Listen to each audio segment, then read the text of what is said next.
आज राजीनामा आणि या राजीनाम्यामध्ये तुम्ही स्पष्ट म्हटले की मी माझ्या वैयक्तिक कारणासाठी राजीनामा देते, पण खरं तर तुमच्यावरती अनेक आरोप जे आहेत ते अनेक दिवसांपासून सुरू आहेत. अनेक तुमचे व्हिडिओ फोटो हे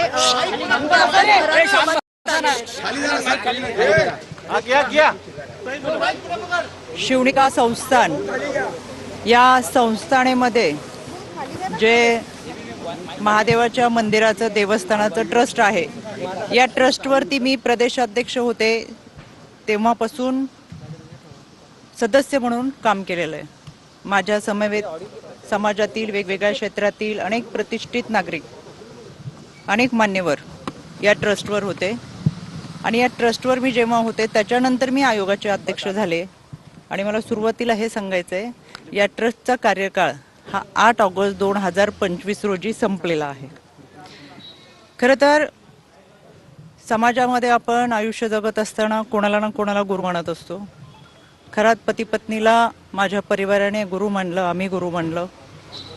आणि काही वेळा तिथं होत असलेल्या कार्यक्रम, मग तो महाशिवरात्रीचा असेल, गुरुपौर्णिमेचा असेल, या कार्यक्रमाच्या निमित्तानं विद्यार्थ्यांच्या शैक्षणिक साहित्य वाटपाचा असेल, या निमित्तानं आम्ही उपस्थित राहत होतो. यामध्ये एखाद्या व्यक्तीला आपण गुरु मानले आणि त्यानिमित्तानं संपूर्ण कुटुंब आम्ही त्या कार्यक्रमात उपस्थित राहत होतो.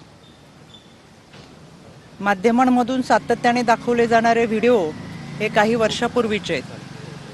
गुरुपौर्णिमेच्या निमित्तानं अनेकांनी ती पाद्यपूजा केली, तशी मी माझ्या पतीने देखील ती पाद्यपूजा केली. 5-6 वर्षापूर्वी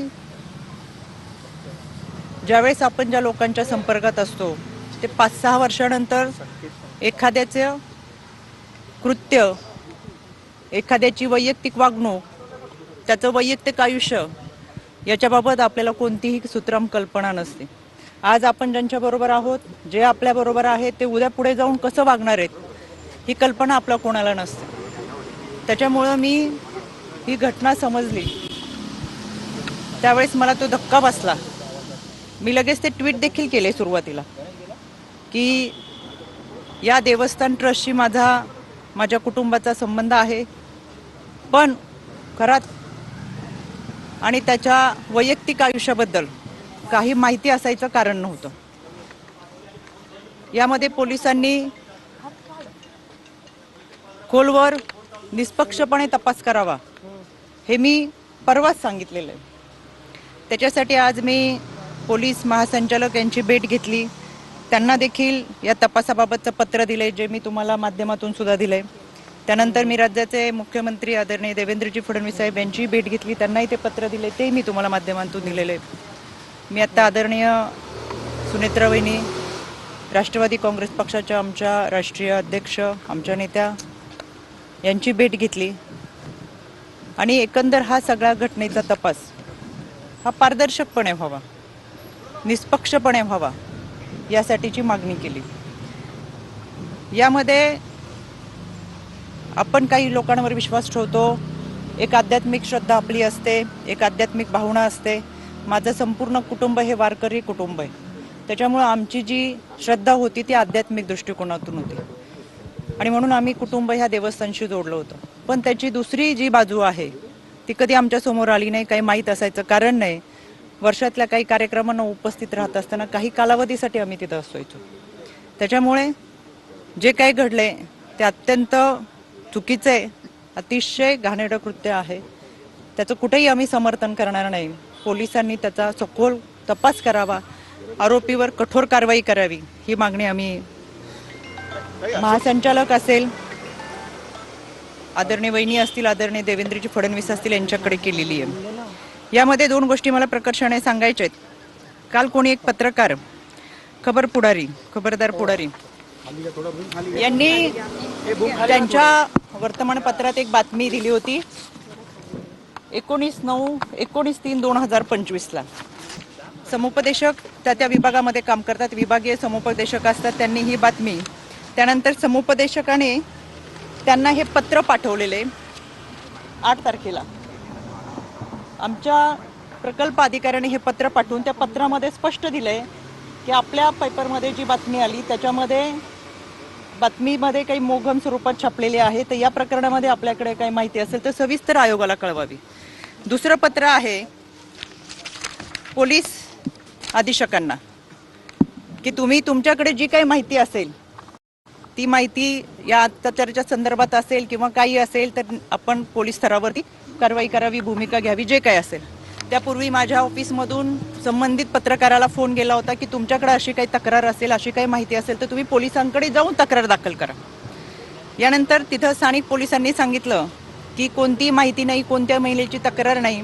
बऱ्याच वेळा चुकीच्या बातम्या ह्या छापल्या जातात आणि मग त्यांनी आयोगाला ते पत्र पाठवले की आमच्याकडे कोणतीही माहिती नाही, जी काही बातमी मी दिली ती मोगम स्वरूपात दिलेली आहे, आमच्याकडे कोणतेही पुरावे नाहीत. 2 दिवसापासून ज्या चुकीच्या बातम्या चाललेत त्याचा मी तीव्र निषेध करते. दुसरी गोष्ट, माझ्याकडे 5 तारखेला एका मुलीचा मेल आला, याच्यावरती नाव दिसेल म्हणून मी फक्त तुम्हाला लांबून हे दाखवते. या संबंधित मेलमध्ये त्या मुलीने खरातच्या ऑफिसमध्ये पूर्वी काम करणाऱ्या एका माणसाच्या संदर्भात तक्रार होती. खरातचा यामध्ये कुठेही उल्लेख नव्हता. तातडीने त्याच दिवशी आमचं पत्र हे पोलिसांना गेलेलं आहे.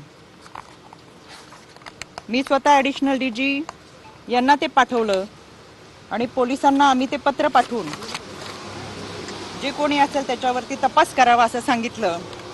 त्याची हेअरिंग सुद्धा हे पोलिसांचं पत्र. या तपासाची हेअरिंग 17 तारखेला माझ्या आयोग कार्यालयात लागली.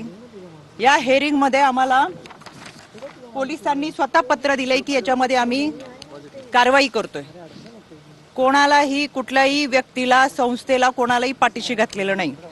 पण तोपर्यंत खरातचं कुठेही नाव नव्हतं, पण त्यांच्याकडे काम करणाऱ्या माणसाचं नाव याच्यामध्ये होतं, तरी आम्ही कारवाईचे आदेश दिले होते.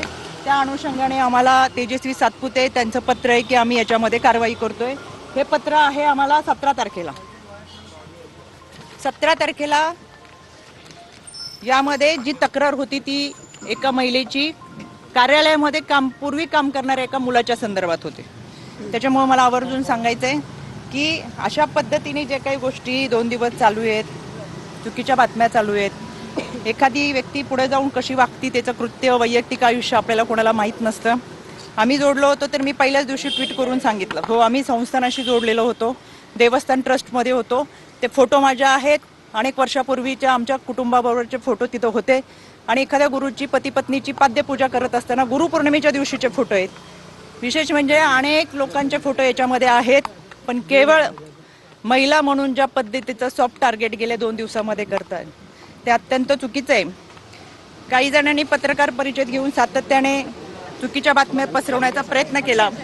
कुणीतरी त्यांच्या आजच्या बातमीत दाखवलं 2 सप्टेंबरचा फोटो आहे.